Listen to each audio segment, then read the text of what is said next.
Some families are worried about proposed federal cuts to funds that help them buy food. Congress is considering slashing benefits like the Supplemental Nutrition Assistance Program, or SNAP. Texas Health and Human Services data shows nearly 3.6 million people rely on SNAP across the states. As KXAN investigator Arezow Doost explains, food pantries are already scrambling to keep up with the growing demand, and now they're bracing for more impact. We have a lamb shank. Look at you. See, I knew you guys would find something. Cherie Seeley's list is limited. It's hard to read. The breast cancer survivor from Liberty Hill says she can only eat certain things. It's natural, organic, whatever, because of the cancer. She says the few items she's able to take from Hill Country Community Ministries in Leander will help, especially after her SNAP benefits were cut earlier this year. They took off $30 on my SNAP. You don't want to hear on camera what I say about that. It's wrong. It's dead wrong. If you're going to cut stuff, look at who you're cutting. The food pantry is seeing a surge in families in need. We are seeing already about an 11 to 12% increase year to date. Last year we served 140,000 people.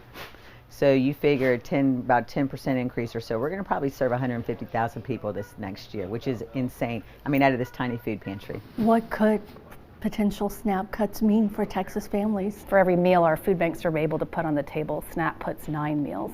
So any cut, even a small cut, can really affect, can lead to people losing benefits, and then that leads to more strain on our resources. Feeding Texas, the state association of food banks, says resources are already stretched. The nonprofit explained that recently the U.S. Department of Agriculture halted millions of dollars worth of deliveries to food banks. The anti-hunger organization shared data from the Texas Department of Agriculture that shows nearly 400 deliveries, including meat, eggs, dairy, and canned vegetables, were canceled statewide in March. They estimate these deliveries were equal to around 270 truckloads of food, valued at about $19.2 million. Feeding Texas says that makes it hard for the food banks in its network, like the Central Texas Food Bank, to meet the current demand, especially with higher food prices. It's some of the most nutritious food that we can distribute. In some cases, food banks, that makes up about a quarter to a third of their inventory.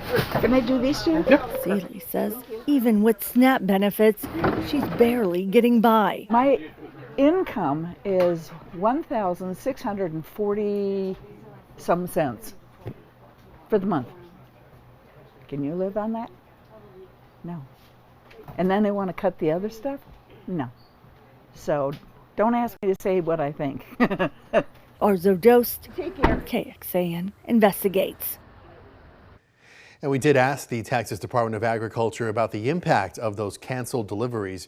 The commissioner says the cuts are intended to eliminate fraud, abuse, and waste across the country, and Texas does not depend on the funding to maintain a strong program. Now, also, when it comes to fraud and abuse of SNAP benefits, the state inspector general is going after those in violation.